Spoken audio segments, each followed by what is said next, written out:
to destroy America, to take away our liberties, take away our rights, throw us into concentration camps. You know, a lot of people believing, you know, if you look at Rex 84, back in Oliver North's day, back in the 1980s, the whole Iran-Contra thing, they had a whole government project started, building these concentration camps, rebuilding the ones from World War II that were used, telling people these are going to be for illegal immigrants or these are going to be for rounding up terrorists. How many terrorists do you think, I mean, you can punch holes right into what they're saying. First of all, illegal immigrants, when they've got our borders open, we've got thousands walking over the border every day. The government hasn't done a thing about it. And so all of a sudden they're going to decide to round them up? No, it ain't going to happen. They want them here. Another thing is with the terrorists. You know, Janet Reno redefined terrorists, all of them did, to include Christians. They're not just, you know, when the government says we're going to protect you from the terrorists, and they have conditioned your mind to believe that the terrorists are the bad guys, the Arabians, the ones that want to blow you up, when they're sneaking behind your back, redefining what terrorists is, and it's actually just patriot-loving, constitutional-loving, and born-again Christians. All of these groups of people are, whether, you know, to them, they're terrorists. Bush has announced that anyone who isn't with him is against him, which becomes a terrorist. So now you see where we're headed. We're headed right into these camps they've been building since 1984 and erecting, so that when they bring their Antichrist to power and announce the New World Order, they can get rid of all the resistors. And it's going to be anybody that's standing up for their constitutional rights. It's going to be any kind of God-loving, you know, Christians across the nation. They're going to be the ones to resist the New World Order. There might be a lot of beast prophets sitting in the churches, supporting it, telling people that this is what, you know, order through terror, you know, change out of chaos. And they're working the same agenda as the beast. But they're going to be able to fool millions of people sitting in their churches today. The Benny Hinn's, the Kenneth Copeland's, the whole Blasphemous Network, TBN, the Blasphemous Network. They're going to be able to convince and fool and deceive millions of people. They're doing it now. They're going to do it later.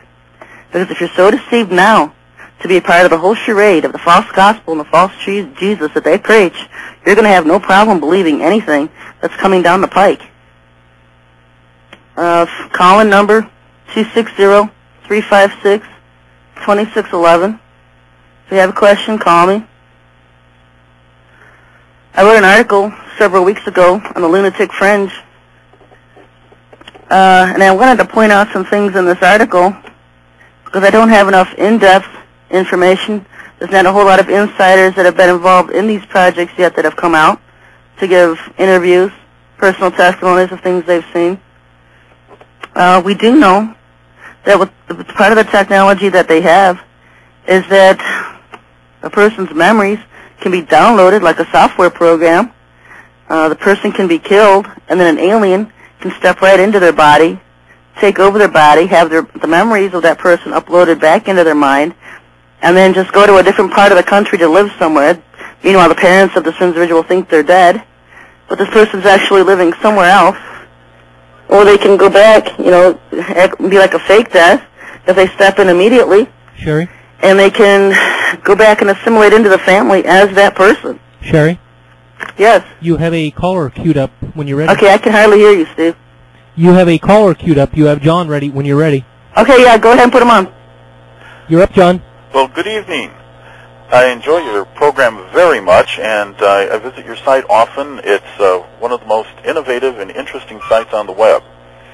I've directed several friends to your site, and the one question that my friends ask me a lot is about Paul or St. Paul and how he doesn't fit in to the New Testament. Are we supposed to ignore those writings, or how are we supposed to view them, or how do they fit in? Is part of them right, part of them wrong, or should we reject them out of hand? Well, thanks for calling, first of all. Oh, you're most welcome.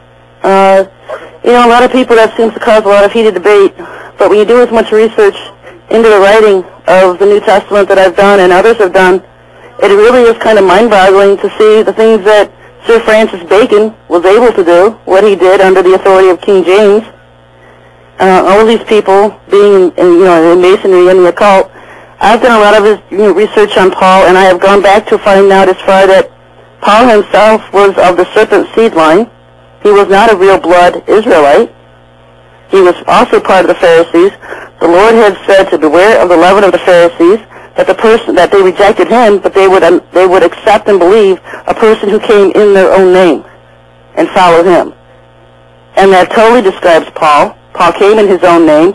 Nobody could verify this self-vision he had that proclaimed he was an apostle. Only Paul ever stated he was an apostle. He changed his vision every time.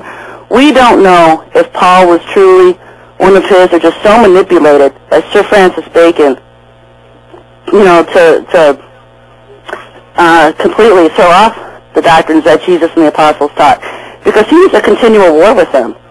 So to follow Paul and believe Paul, you have to turn your back on everything the apostles and Jesus taught. And if you're like me and you love the Lord and you're only interested in what the Lord has to say, it's what did Jesus say, not what did Paul say. And so many times people try to say, well, this was manipulated, this was taken out of context over here, and they get into scripture wars and they bring out the 10 concordances to try to figure out what one verse actually meant. And as far as I'm concerned, and what I've seen in the Bible codes about Paul, there is just no doubt that he was definitely serpent seed line, that he was, the one Jesus warned about the one that would come in his own name, and people would accept him and follow him. He's the tree of life of knowledge of good and evil that will test the Christians, because it all comes down to Jesus and Paul. What did Jesus, Paul, what did Paul say? Because they contradict each other. So you're going to follow one or the other. Well, I appreciate your answer. Do you feel that the Gospels and the Book of Revelation and maybe Jude are pretty safe, though? Well, there's not enough out there to know. There's nothing out there that can contradict anything that John has said. Okay. No one has been able to contradict John. In fact, Daniel backs up what he says. The minor prophets have backed up what he says. I think some of the terminology that is going to confuse people when you sit in the churches and the abyss has always been hell and it's always this big flaming bowl of fire in the middle of the earth instead of the abyss being space. And it says the Antichrist will, Satan, the false prophet, will rise out of the abyss, and people don't understand. This is space. This isn't, hell. This what we're envisioning hell to be. So a lot of it is terminology. I love John, one of my favorite apostles. One of my favorite books to read. I've read the Book of Revelation thousands of times. I just think that with some of the terminology, people are going to get thrown a little bit in future events.